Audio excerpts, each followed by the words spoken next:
right. Okay, so our first opportunity to share here, we're going to take some time to introduce ourselves. And so we'll do one round around the circle. And so, Jamin, since this is your first time, so I'll go first and then Alex, and then we'll pass to you, and then you'll pass back to me. We got a three-person circle or a triangle.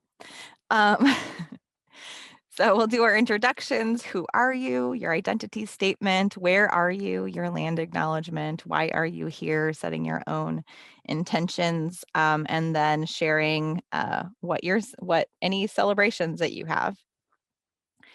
So share a little bit of yourself. And then we'll take another round around the circle and share our personal reflections. So what did you hear or what have you heard recently, particularly in relation to and connections to anti-ableism and anti-racism? What do you know or what do you think you know? And what questions do you have?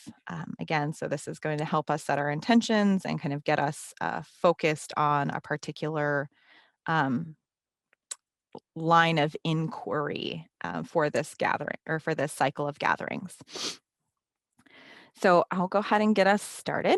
My name is Abigail Twyman. I generally go by Abby, but you can call me Abigail as well. I identify as Babs, or a badass behavioral scientist. And I am a data-driven optimist. I'm a creative writer, and I am focused on sharing my rays of sunshine with other people.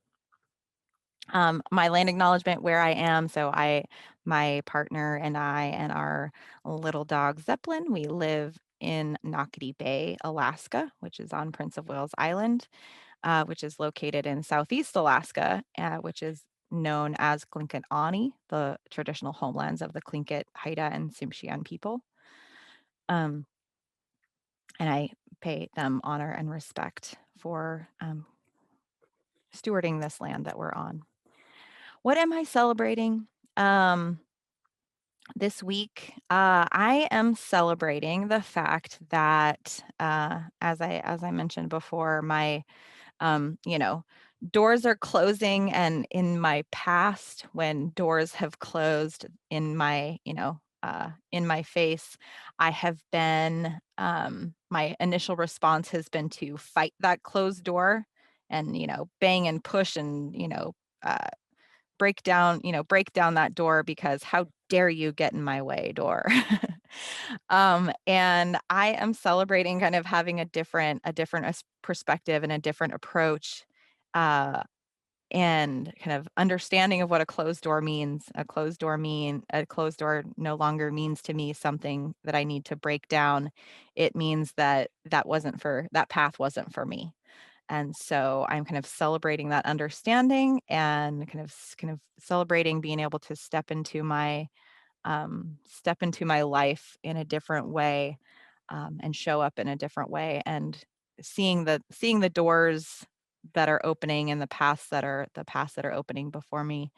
It's pretty powerful, and some pretty cool stuff is happening with AFAPWA, and then also with our Alaskan Oasis and the fast track learning that we're going to be launching here pretty soon. And I've been working on a really cool website, and some things came together last night. So it was, good things to celebrate, and I'm excited to be able to share more soon.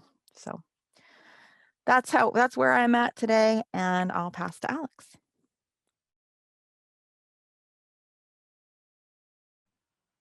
Thanks, Abby. Let's see. Who am I? I am Alex Weisenfels, an eccentric existentialist philosopher and applied concept engineer, and the thoughtful kraken that you may have heard about. And I am currently residing in Madison, Wisconsin, originally inhabited and settled by the Ho-Chunk people.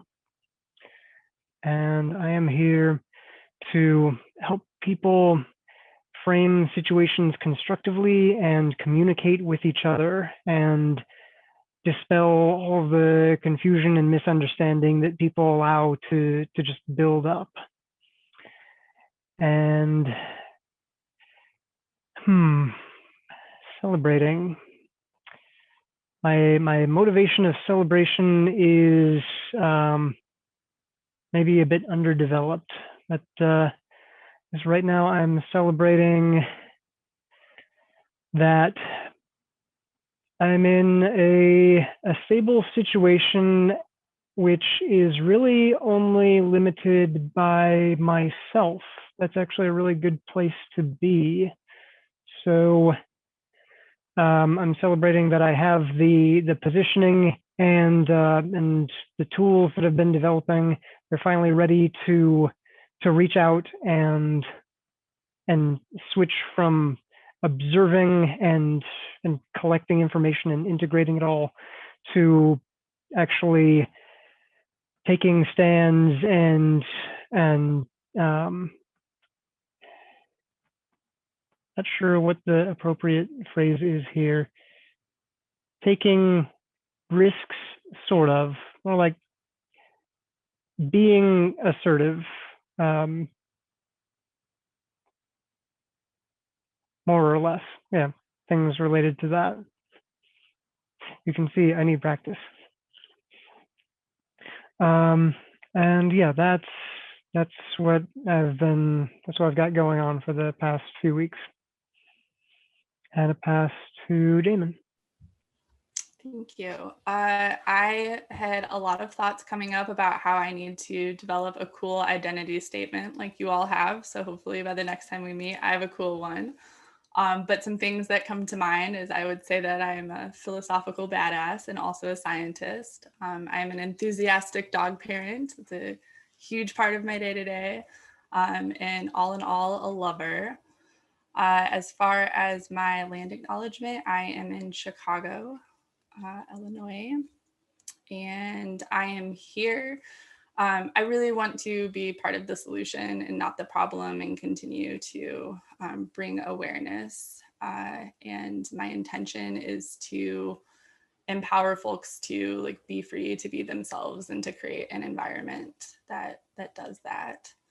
And what am I celebrating? I am celebrating recent boundary setting. I have learned that in many of my relationships, I'm just bending and bending and bending, and really noticed some like physical stress symptoms this year. And I've really set some healthy boundaries with loved ones in my life, and I am feeling really great and empowered and celebrating that. I'll pass to Abby. That's awesome. Yeah, setting boundaries can like just the thought of it sounds scary, but once you do it, just like that release and the empowerment, you're like, oh, I can do this again. Build that behavioral momentum. Keep setting those boundaries. Feels good. So thank you both for being here. I'm excited to see where this conversation goes today. So I'll go ahead and share some of my reflections and my questions.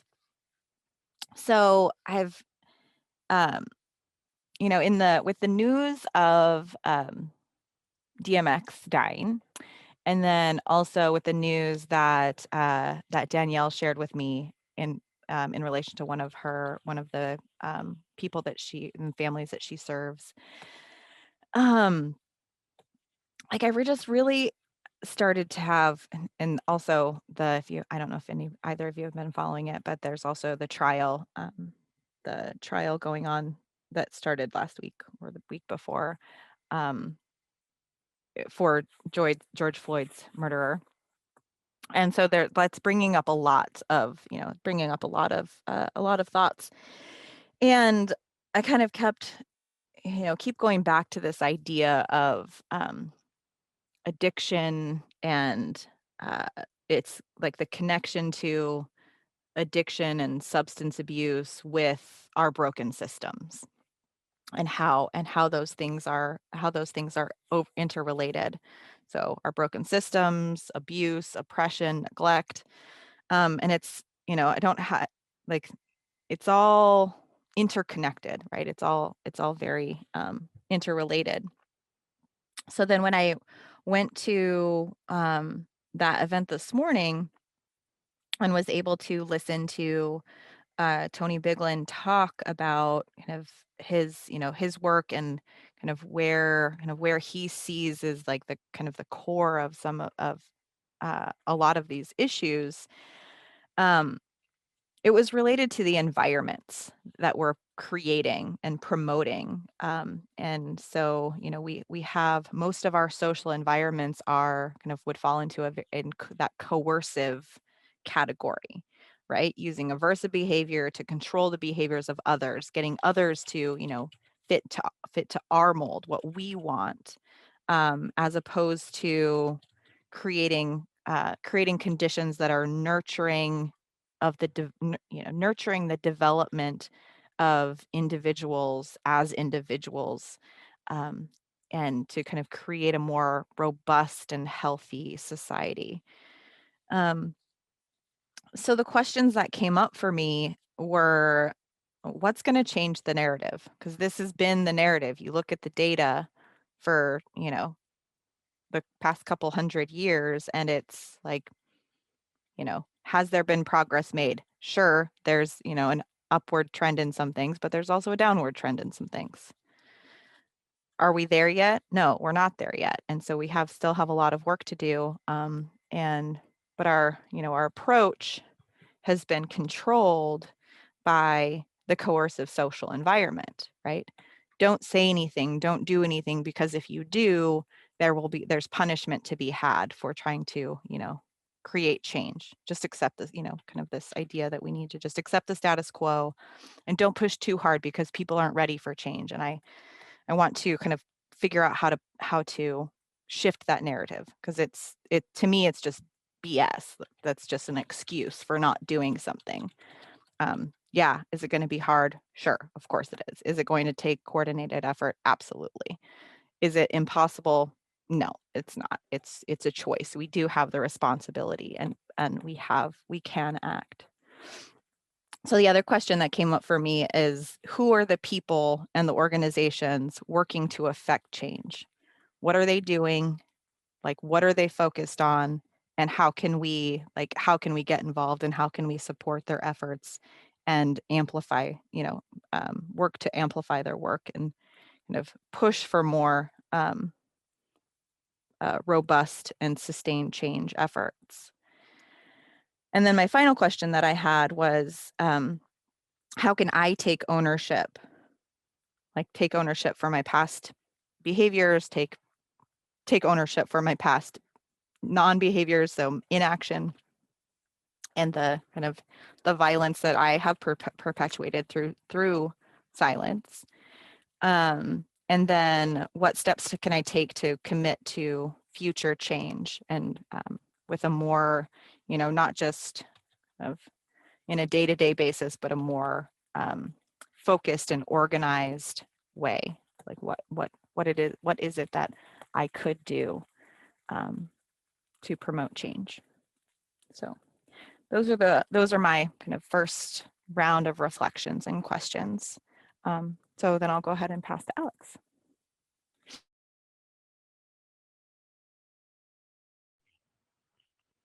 Thanks, Abby. I'd like to build off what you were saying there about the system's resistance to change, because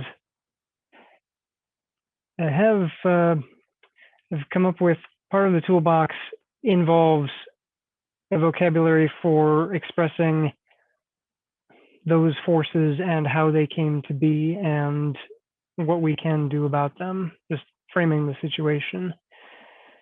And part of the reason that these systems are so intractable is that humans do not have a whole lot of practice with designing systems on purpose. And so the systems that we do have are based on centuries of very painful trial and error And for every system, there are the people who are terrified of change because change may very well stop the system from doing whatever it does do. Like don't change anything or it'll break what we've managed to get this far. But then also the system does have intolerable effects on anyone who doesn't fit into it. And we can do better than that. And we need to do better than that. And so we've got people who are trying to overhaul it. And they have various different approaches for how to do that and various different directions they want to take it in. And so part of what I'd like to do is help everyone communicate with each other about what they want and what they fear and the trade-offs that they're willing to accept in the process of building a world that we can all be proud of. So that way we can get away from these things like using dogma to try and keep people thinking and acting in a certain way in order to prevent them from falling into the opposite failure mode, which would be decadence, where people just do whatever we want just immediately. Like those are both, valid fears, and yet neither of them are really constructive, erring on one side or another. So if we could somehow find some constructive way of establishing our identities and transcending those identities when we need to, then it would be more work, but it would be a lot more rewarding. And the more we do it, the easier it becomes. So that's all of these the music videos about society. All of them are talking about that same issue, and they're offering their own perspectives on this is what it's like for us. This is our corner of reality, and this is what we want to keep, and this is what we want to change. And if we could bring all those together and establish a common understanding, we need to do that in order to move forward. So that's my take on it. And I pass to Jamin. I feel like a lot is coming up. One thing that kind of stuck out from what you were saying, Alex, is like, I think that we need to identify like a value, excuse me, a value that we're working towards, and that, like being something that is, like from a place of love and inclusion.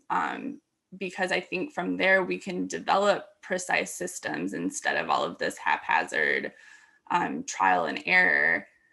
But if there's not even a common goal that is beneficial to everybody that's to be included in that system, what are we even designing a system for? And I think that our current system as it is just kind of a whole accumulation of different, different intentions, different values.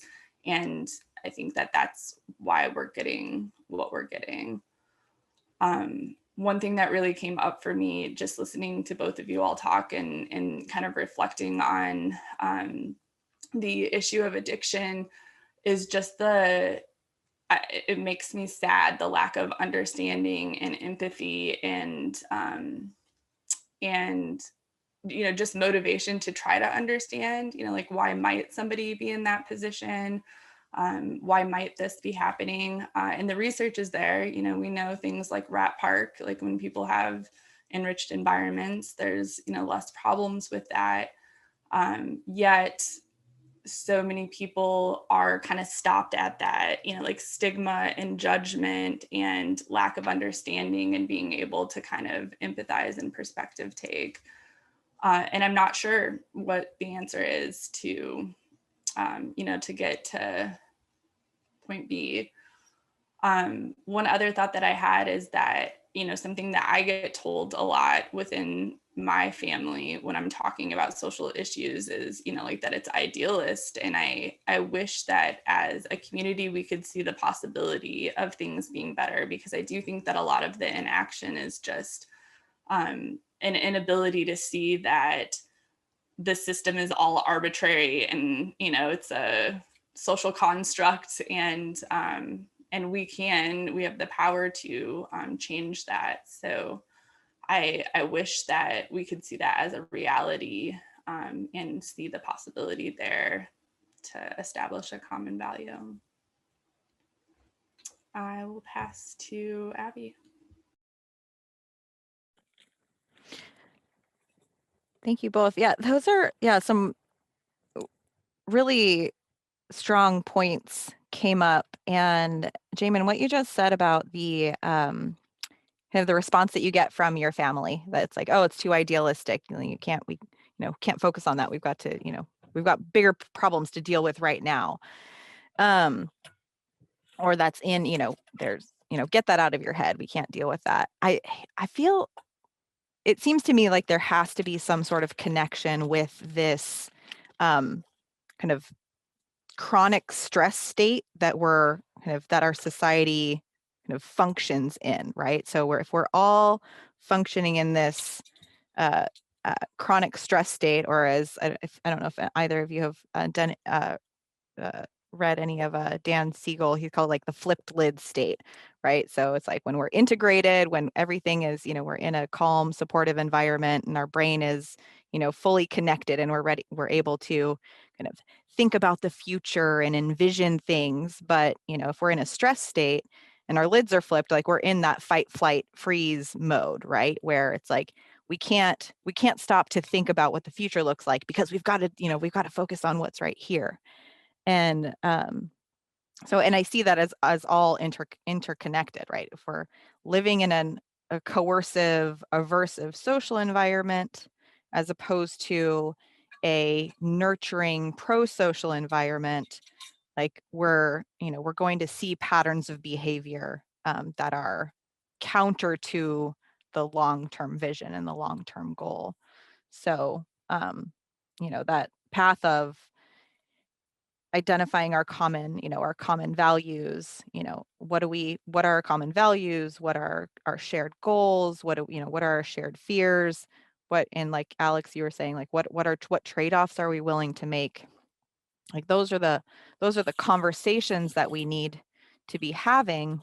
But so many times those conversations end at the beginning, right? Where it's like, oh, we don't even want to talk about this. We don't have time to have this conversation because, that's just fanciful thinking, as opposed to like, no, we need to have these conversations because that's how we move forward, come together as a collective and move forward. So I'm going to just skip this slide just so you can see what's coming. I've kind of reframed some of the questions when it comes to our commitments and how I want to talk about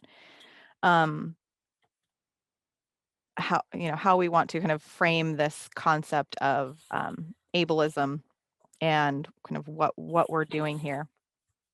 And so we're going to do a silent reflection and kind of focusing on this STEM statement of I have and I will, to take some time to kind of do that self-reflection and particular thinking about these questions. How have you perpetrated or tolerated ableism and racism? What actions are you committed to taking within the next week? And how will you develop your anti-oppression activism skills? And we'll have a time to kind of dig into those questions a little bit more. But I wanted to give us a moment to just reflect upon what we've shared here so far. the thoughts we've shared here so far. And then really, and take that next step and dig a little bit deeper into this topic. So this song, A Change Is Gonna Come, it's not originally by Leela James, but this is her rendition of it. This was a recommendation by Leasia, I believe. So listen and then come back in a few minutes and start to dig a little bit deeper into this conversation.